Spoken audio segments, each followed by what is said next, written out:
instrument reverb. So we've put some preliminary reverb on our drums. We got those sounding where we like it.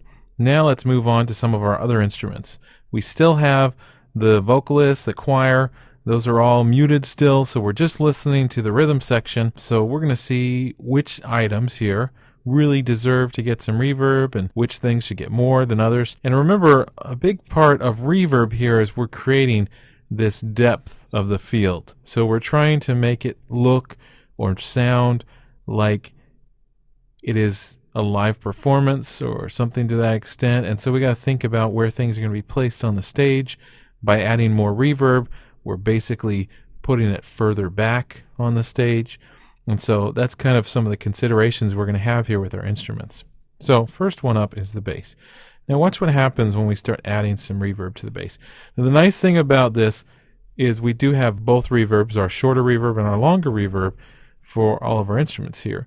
And so maybe we want to use one or the other or the combination of both. So let's see what happens on our bass when we start adding either one.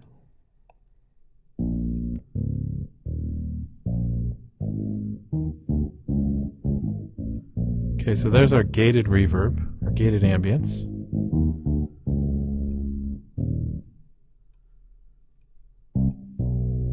And there's our church reverb.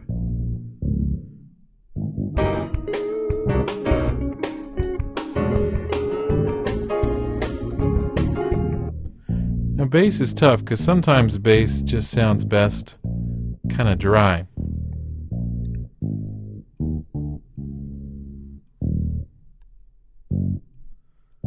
Just add a little bit of that gated ambience so it kind of gives some space around the bass, but not enough so that it causes too much muddiness in our mix.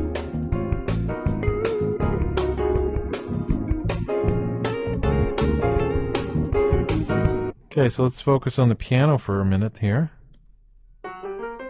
Watch what happens when we added gated ambience to this.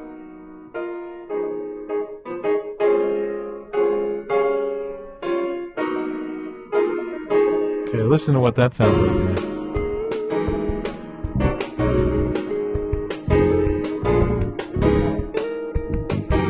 Now listen to the difference when we add the church in there.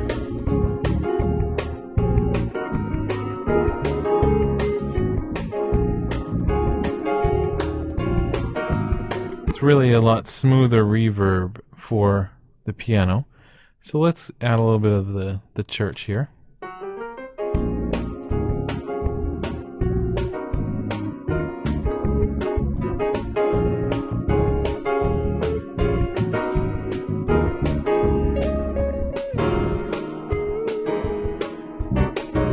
Bring in some of the ambience here to see what that kind of does with both of them. Kind of nice, adds a little bit of intensity to the piano there. Okay, and we've got the organ. We played with this a little bit before, but just kind of adding that church, it's kind of cool to kind of put it in the background there.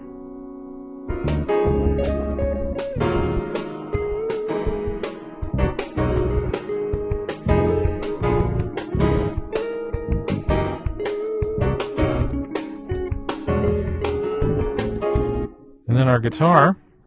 Now the guitar is a good one to do what I was talking about in the last video about actually taking off that follow main pan as we did there and putting your reverb off to a different side. Now listen what happens.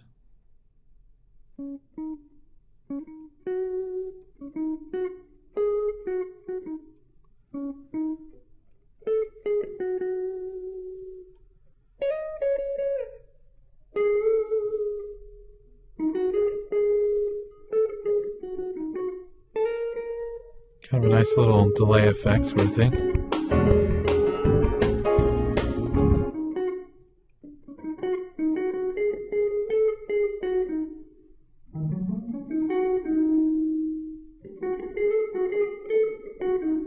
See what happens when we do that.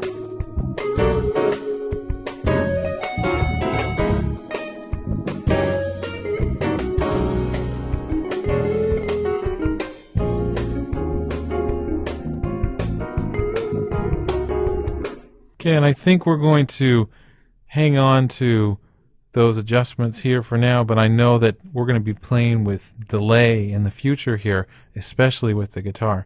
So we'll see in the end if we make the guitar ambience more of delay or more of a combination of these reverbs. So that's kind of where we have come to with our instrument reverbs.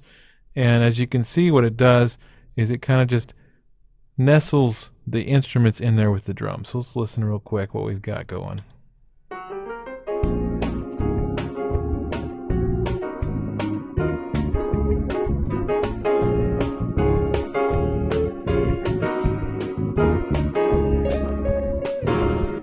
Okay, really quick, we could actually just kind of mute both of those and listen to the difference.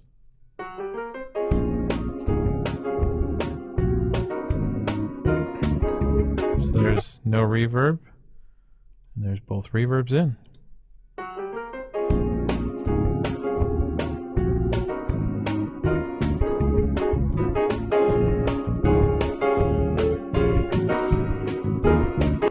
And there we go. We've just kind of added some subtle depth to the mix, and that is adding instrument reverb.